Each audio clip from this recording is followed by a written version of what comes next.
سلام بچه‌ها. توی پکیج Everyday English که ما طراحی کردیم در واقع 20 درس داره. پکیج بعدیمون English on Tripه که 30 درس داره که با این دوتا پکیج شما تقریبا تمام مکالمات مورد نیازتون توی کشور خارجی رو یاد میگیرین. درس امروزمون اعداده. در واقع نمیشه بهش گفت یونیت 1 چون اعداد و تاریخ‌ها و روزها یه سری چیزای مورد نیازن که قبل از اینکه ما درس اول رو شروع بکنیم نیازه که اینا رو بلد باشیم. پس درس امروز اعداد رو استارت میزنیم تا یکی دو جلسه آینده به یونیت 1 یعنی درس 1 برسیم.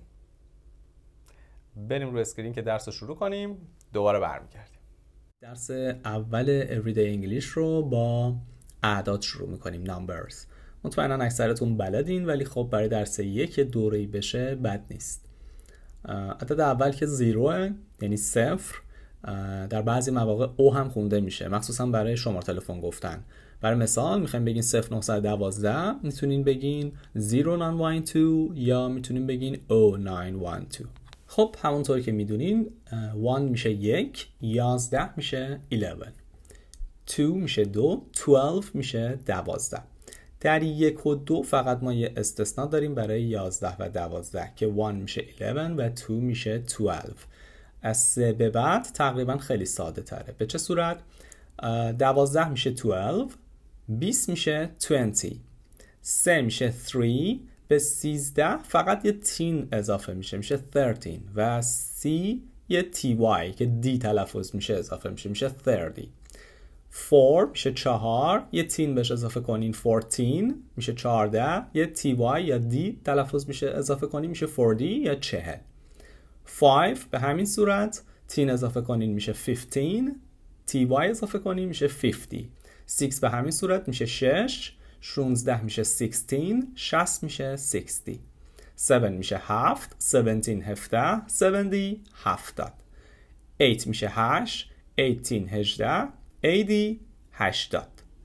9 میشه 9، 19 90 میشه 90.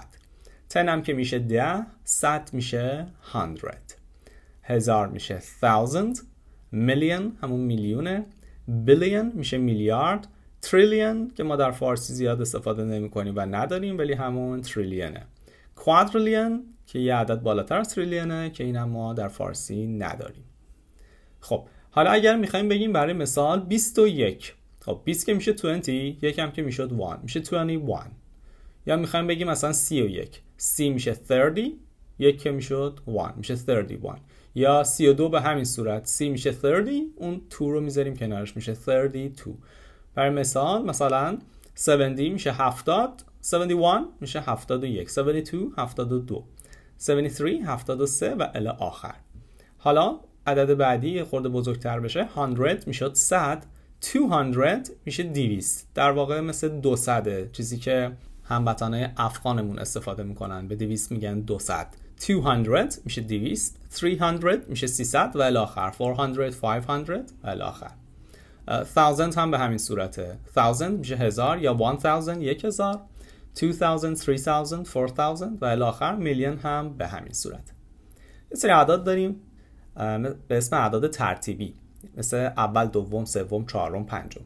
در اینجا هم فقط ستای اول استثناء دارن که اول میشه first، دوم میشه second که علامت اختصاریشون هم جلوش نوشتم براتون، و سوم میشه third. به بعد از 3 یعنی از 4 5 به بعد فقط یه th به آخرش میگیره. 4 میشد 4، fourth میشه چهارم، 5 میشد 5، fifth میشه پنجم، 6 میشد 6، sixth میشه ششم، 7 هفت، seventh هفتم و الی آخر. زمانی که میخوایم بگیم یک بار، دو بار، سه بار، 4 بار هم به همین صورته. فقط بار اوله که استثناء داره میگیم once یعنی یک بار. به بعدش به اون عدد یه تایمز اضافه میکنیم. 2 times 2 بار، 3 times 3 بار، 4 times 4 بار و الی آخر. البته این در امریکنه، یعنی انگلیسی با لهجه آمریکایی. لهجه بریتیش یا بریتانیایی میگه twice. البته فقط به 2. یک بار رو میگه once، 2 بار رو میگه twice. به بعدش رو همونطوری times میگیره. اما در امریکن خیر، فقط یک بار رو میگه once از 2 به بعد رو میگه 2 times 3 times 4 times و الی آخر. half میشه نیم. زمانی که میخوایم بگیم 1/3 دقیقاً همون چیزی که مینویسیم رو میخونیم. 1/3 1 میشه 1، سوم میشه third. میخوایم بگیم 1/4 1 میشه 1، 4 میشه 4th و الی آخر. percent میشه درصد. یه مثال عددی براتون اینجا زدم. این نقطه رو ما پوینت میخونیم. مثلا 3.4 درصد رو میخونیم 3.4%، یعنی دونه دونه میخونیم. این 14 رو نمیخونیم مثلا 4/10 یعنی 14، به صورت عدد دونه‌ای میخونیم 3.4% یعنی 3.4 که اینجا هم براتون همین رو نوشتن 3.4%. در 4 عمل ریاضی یه پلاس داریم یعنی به اضافه، ماینس داریم یعنی منها، تایمز و multiplied by جفتش میشه ضرب در. هر دوشو میتونین استفاده کنین. divided by میشه تقسیم بر، equals یعنی مساویه با. اینجا چند تا مثال براتون زدم. اینو اگر بخوایم بخونیم به این صورت میخونیم 2 plus 2 equals 4. جلوش هم نوشتم 2 plus 2 equals 4. اگه اینو بخوایم بخونیم برای مثال 4 minus 2 equals 2. 4 minus 2 equals 2. اگه اینو بخوایم بخونیم به دو صورت میتونیم بخونیم 2 times 2 equals 4 یا 2 multiply 2 equals 4. جفتش درسته. و برای تقسیم 4 divided by 2 equals 2. جلوش هم نوشتم یعنی 4 تقسیم بر 2 مساویس با 2. Days and dates. Day به معنای روز، night شب، week هفته، month میشه ماه، season میشه فصل، year میشه سال، decade میشه دهه، century میشه قرن. Today میشه امروز، tonight میشه امشب، tomorrow فردا، tomorrow night فردا شب. Yesterday میشه دیروز، last night میشه دیشب. Next month میشه ماه بعد، next year سال بعد. Last month میشه ماه قبل، last year میشه پارسال یا سال قبل. میخوایم بپرسیم که امروز چه روزیه. بر مثال What's the day today? What's the day today؟ یعنی امروز چه روزیه یا امروز چند شنبه است. جواب به این صورته It's Saturday. It's Saturday شنبه، Sunday یک شنبه، Monday دوشنبه، Tuesday سه شنبه، Wednesday چهارشنبه، Thursday پنجشنبه، Friday جمعه. What was the day yesterday؟ یعنی دیروز چه روزی بود. برای مثال It was Monday. مثلا دیروز دوشنبه بود. یا What was the day before yesterday؟ Before yesterday یعنی روز قبل از دیروز که ما تو فارسی میگیم پریروز. روز قبل از دیروز چه روزی بود؟ It was حالا هر روزی. What's the day tomorrow؟ What's the day tomorrow یعنی فردا چه روزیه. It is حالا یه روزی.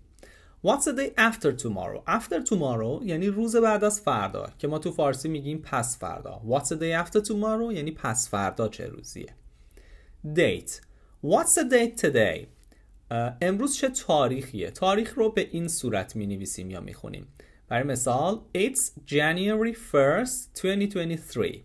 It's January یعنی ماه ژانویه است. اول ماه رو میگیم، first بعد روز ماه رو میگیم، بعد سال رو میگیم. سال رو هم دو رقم میخونیم 2023. برای فصل What's the season now؟ الان چه فصلیه؟ فصل ها 4 تاست: winter، spring، summer و fall. winter یعنی زمستون، spring یعنی بهار، summer میشه تابستون، پاییز امریکن میگه fall، بریتیش میگه autumn. جفتش رو بگین درسته، اما fall متداول تره چون لهجه آمریکاییه. در winter 3 ماه وجود داره: January، February، March که ماه اولشون از ژانویه شروع میشه. در spring هم همینطور 3 ماه: April، May، June، Summer، July، August، September و در پاییز October، November and December.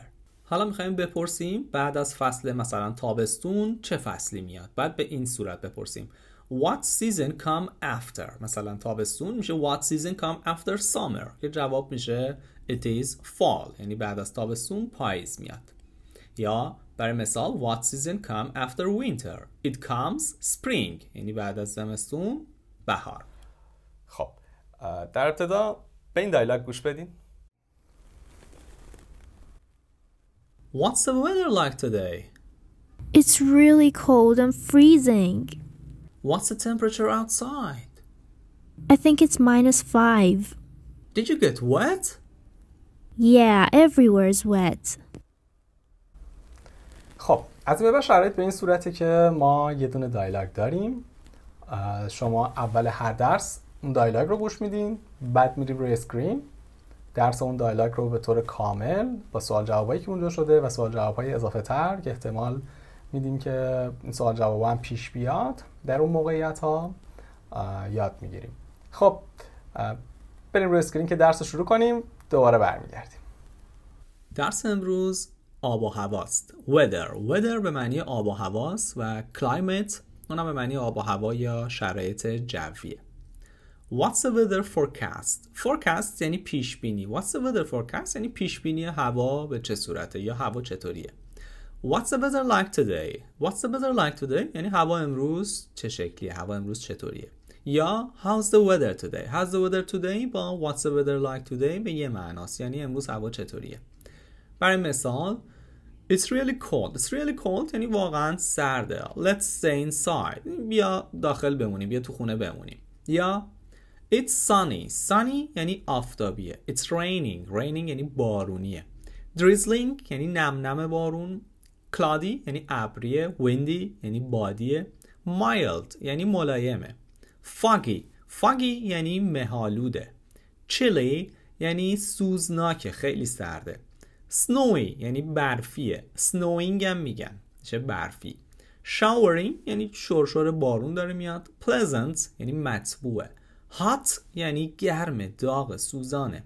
Cold یعنی سرده. Freezing یعنی یخبندونه. Tornado یعنی گردباده. Hurricane یعنی طوفانه. Lightning یعنی برق. Thunder یعنی رعد. Thunder and lightning یعنی رعد و برقه. Hail یعنی تگرگ میباره.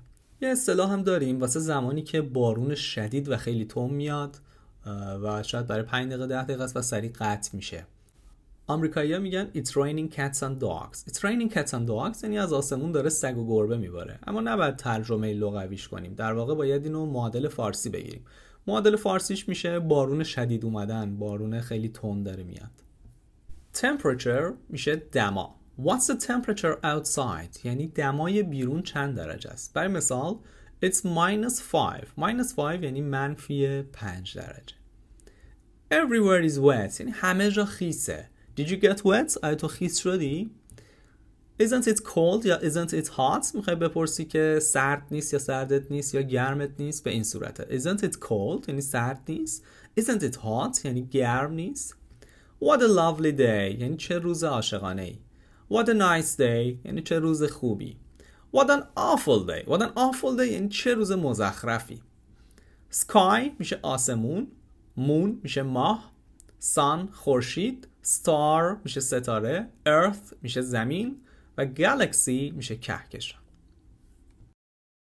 خب بچه‌ها دوباره به این دایلاگ گوش بدین، همون دایلاگی که اول این درس گذاشتیم.